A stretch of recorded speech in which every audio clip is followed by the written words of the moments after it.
Assalamu alaikum students, welcome to the Inspire Institute, and today we're going to review the organic compounds. Classification of organic compound. Organic compounds हमें पता है वो structures hydrocarbons को basically कहा जाता है। हर hydrocarbons को ऑर्गेनिक कंपाउंड कहा जाता है। ऑर्गेनिक कंपाउंड के अंदर बेसिकली हमारे पास कार्बन और हाइड्रोजन के चेन स्ट्रक्चर्स मौजूद होते हैं। ऑर्गेनिक कंपाउंड्स की अब क्लासिफिकेशन किस तरीके से की जाती है? दो तरह के ऑर्गेनिक कंपाउंड होते हैं, एसाइक्लिक और साइक्लिक। अब ये एसाइक्लिक और साइक्लिक क्या होता है? एसाइक्लिक कंपाउंड हमारे पास वो होते हैं जो कि बेसिकली नॉन रिंग स्ट्रक्चर्स होती है, यानी कि उनके जो चेन होती है वो ओपन स्ट्रक्चर होता है, क्लोज। यहाँ पे आपको एक एग्जांपल मिली हुई है एसाइक्लिक की, ऐसे कार्बन की चेन जो कि बेसिकली क्लोज ना हो।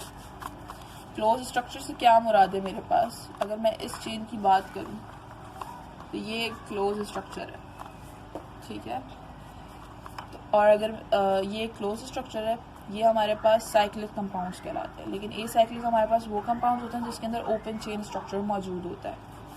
इसकी एग्जांपल हमें यहाँ पे दी हुई है। एसाइक्लिक में भी हमारे पास दो तरह के होते हैं, straight chain, simple straight chain होती है, कोई ब्रांच, कोई सब्स्टिट्यूएंट नहीं होता, और ब्रांच एसाइक्लिक, यानी कि उसमें एक ब्रांच मौजूद होती है। अब ये ब्रांच का अंदाजा बेसिकली किस तरीके से लगाया जा सकता है? हम ब्रांच का अंदाजा इस बात से लगा सकते हैं कि फॉर एग्जांपल हमारे पास एक ये स्ट्रक्चर मौजूद है। अगर मैं इस स्ट्रक्चर की पेरेंट चेन सेलेक्ट करूं, क्योंकि हमें पता है ऑर्गेनिक कंपाउंड चेन स्ट्रक्चर होता है, पेरेंट चेन सेलेक्ट करूं तो मैं सिंपल एक ये चेन सेलेक्ट कर लूंगी, ठीक है। लेकिन ऐसा स्ट्रक्चर, अगर मैं इस स्ट्रक्चर की बात करूं तो इसमें भी मैं सिंपल ये चेन सेलेक्ट कर लूंगी, या तो फिर मैं ये वाले कार्बन को चेन में सेलेक्ट करूंगी। ऐसा क्यों होता है? पेरेंट चेन को सेलेक्ट करते हुए हम सारे कार्बन को क्यों नहीं सेलेक्ट कर सकते? क्योंकि हमारे पास ये रूल होता है कि हमारे पास बेसिकली कोई यू टर्न नहीं होता इसके अंदर। अगर हम ये वाली चेन सेलेक्ट कर रहे हैं तो मैं ये वाले कार्बन को सेलेक्ट करने के बाद वापस इस वाले कार्बन को सेलेक्ट करने के लिए नहीं आ सकती। मैं सिंपल इस वाली चेन को सेलेक्ट कर लूंगी या फिर सिंपली इस चेन को सेलेक्ट करूंगी। तो और बेसिकली वो चेन सेलेक्ट की जाती है जिसमें हमारे पास मैक्सिमम क्वांटिटी मिल सके कार्बन की, ओके। तो अब चेन सेलेक्ट करने के बाद जो चीज भी हमारे पास, जो कार्बन, कोई भी सब्स्टिट्यूएंट कार्बन के अलावा कोई और चीज अगर हमारे पास चेन के अंदर अटैच है, वो जो बाहर रह जाती है उसे हम बेसिकली ब्रांच कहते हैं। यहाँ पे फॉर एग्जांपल अगर मैं इस सिंपल स्ट्रेट चेन को सेलेक्ट करती हूँ, इस वाली चेन को, तो ये जो बाहर कार्बन हमारे पास रहेगा उसे मैं बेसिकली ब्रांच कहूंगी। लेकिन अगर मैं इस चेन को सेलेक्ट करती हूँ जो कि हमारे पास इस तरीके से सेलेक्ट हो रही है, अगर मैं इस चेन को सेलेक्ट करती हूँ तो हमारे पास जो ये कार्बन चेन के बाहर रह जाएगा इसे मैं ब्रांच कार्बन कहूंगी, ठीक है।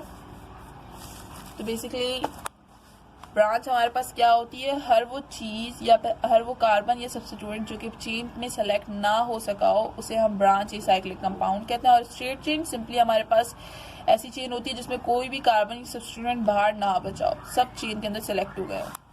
एसाइक्लिक कंपाउंड वही कंपाउंड होते हैं जिनके अंदर कोई रिंग स्ट्रक्चर नहीं होता, क्लोज चेन स्ट्रक्चर नहीं होता, ओपन स्ट्रक्चर होता है। साइक्लिक कंपाउंड्स, जैसे कि अभी हमने पढ़ा था कि साइक्लिक कंपाउंड्स हमारे पास बेसिकली क्लोज चेन स्ट्रक्चर्स होते हैं। कार्बन अगर मैं अटैच कर दूं, क्लोज चेन स्ट्रक्चर्स होते हैं, यानी कि हमारे पास इसके अंदर कोई ना कोई रिंग स्ट्रक्चर मिलेगा। अब रिंग जरूरी नहीं है कि हमारे पास कोई सर्कल स्ट्रक्चर ही हो, हमारे पास कोई भी ज्योमेट्रिक शेप हो सकता है। अगर मैं स्क्वायर की बात करूं तो ये भी एक क्लोज चेन स्ट्रक्चर है, ठीक है। तो साइक्लिक कंपाउंड हमारे पास बेसिकली रिंग स्ट्रक्चर और क्लोज चेन स्ट्रक्चर्स को कहा जाता है।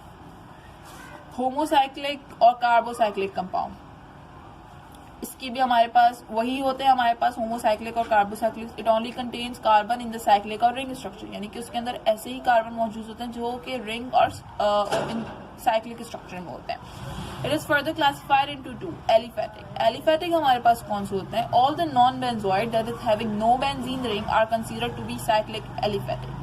हर वो कंपाउंड जिनके अंदर नॉन बेंजीन रिंग हो। अब ये बेंजीन क्या होता है हमारे पास? अगर यहाँ पे अगर आपको ये स्ट्रक्चर दिख रहा हो तो इस स्ट्रक्चर को बेसिकली बेंजीन स्ट्रक्चर कहा जाता है, ठीक है। तो हर वो स्ट्रक्चर जिसमें बेंजीन रिंग इन्वॉल्व ना हो उसे एलिफेटिक कहा जाता है। एलिफेटिक की दो एग्जांपल्स ये दी हुई है, मैंने पीछे बना के भी दिखाई थी। तो हर वो रिंग स्ट्रक्चर जिनमें बेंजीन रिंग इन्वॉल्व ना हो, यानी कि 6 कार्बन इन्वॉल्व ना हो, 6 कार्बन, उसे हम एलिफेटिक कहते हैं। एरोमेटिक अगर तो हमारे पास रिंग स्ट्रक्चर है और उसके अंदर 6 कार्बन इन्वॉल्व है, 6 कार्बन, तो ऑटोमेटिकली हमारे पास जो स्ट्रक्चर बनेगा साइक्लिक वो कुछ ऐसा बनेगा।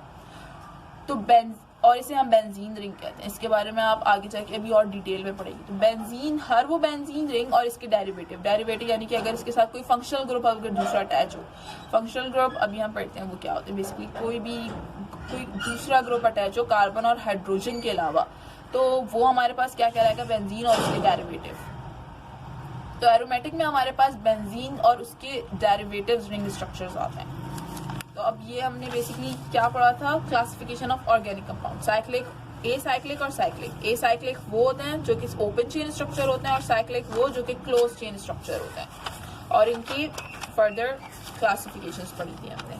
Hoping this video will help you for any discussion, for any queries, you can discuss this in class.